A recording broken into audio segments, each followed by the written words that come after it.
Assalamualaikum warahmatullahi wabarakatuh. Baik, teman-teman, pada kesempatan kali ini saya akan mencoba mereview terkait artikel yang berjudul Quantum Computing. Yang dimana review ini adalah merupakan tugas asesmen akhir semester ganjil tahun ajaran 2023-2024 pada mata kuliah Sistem Logistik yang dimana dosen pengampunya itu yaitu Bapak Dr. Insinyur Agus Purnomo.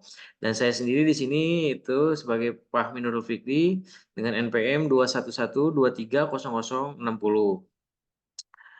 Baik teman-teman, apa itu quantum computing? Quantum computing atau komputasi kuantum adalah bidang ilmu komputer yang menggunakan prinsip-prinsip mekanika kuantum untuk melakukan komputisasi. Lalu, bagaimana tren komputasi kuantum? Tren komputasi kuantum telah menjadi topik yang semakin populer dan menarik dalam beberapa tahun terakhir. Komputasi kuantum menjanjikan kemampuan untuk memecahkan masalah yang sulit atau bahkan tidak mungkin dipecahkan oleh komputer klasik pada saat ini. Berikut adalah beberapa tren terkini dalam komputasi kuantum. Yang pertama ada kemajuan teknologi, yang kedua ada faktor investasi dan penelitian, yang ketiga ada ekosistem perangkat lunak, yang keempat ada kolaborasi industri akademik, dan yang kelima ada keamanan kuantum. Lalu bagaimana peranan komputasi kuantum terhadap industri logistik? Komputasi kuantum memiliki potensi besar yang untuk mengubah industri logistik dengan kecepatan dan kapasitas komputasi yang jauh melebihi komputer klasik. Komputasi kuantum dapat digunakan untuk mengoptimalkan berbagai aspek dalam rantai pasokan dan logistik. Beberapa manfaat potensial komputasi kuantum dalam logistik meliputi yang pertama ada optimalisasi rute dan armada yang dimana dapat meningkatkan efisiensi pengiriman barang atau layanan dengan memilih rute terbaik dan mengalokasikan armada dengan cara yang optimal. Tujuan utamanya adalah untuk mengurangi biaya operasional, waktu pengiriman, dan konsumsi bahan bakar sambil memaksimalkan pemanfaatan sumber daya. Kemudian yang kedua terkait optimasi kontainer, yang dimana hal ini dapat meningkatkan penggunaan ruang dalam kontainer dengan cara yang efisien. Hal ini termasuk pengaturan dalam penempatan barang di dalam kontainer untuk memaksimalkan kapasitas muatannya, mengurangi pemborosan ruang, dan meminimalkan biaya pengiriman. Yang ketiga ada simulasi cepat dan dukungan digital twin, yang dimana hal ini memungkinkan perusahaan untuk mengembangkan dan mengelola sistem secara lebih efektif.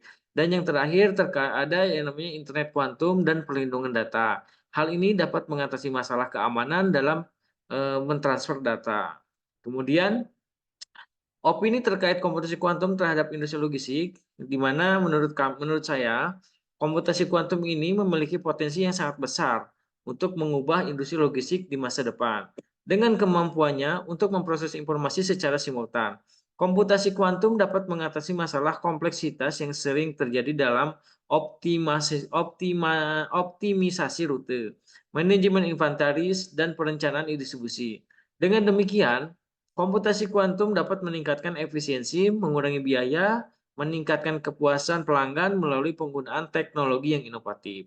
Salah satu contoh aplikasi komputasi kuantum dalam logistik adalah pengoptimalan rute pengiriman. Dalam lingkungan logistik yang kompleks, terdapat banyak variabel yang perlu dipertimbangkan, seperti waktu tempuh, biaya bahan bakar, kondisi jalanan, dan jumlah pesanan.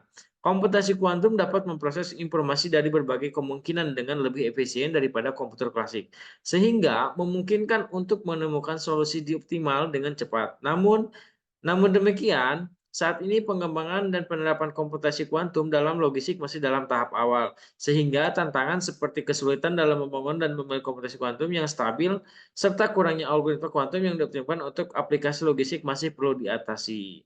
Demikian penjelasan terkait komputasi kuantum terhadap industri logistik menurut sudut pandang dari saya. Mohon maaf apabila ada kekurangan. Billahi taufiq wal hidayah. Wassalamualaikum warahmatullahi wabarakatuh.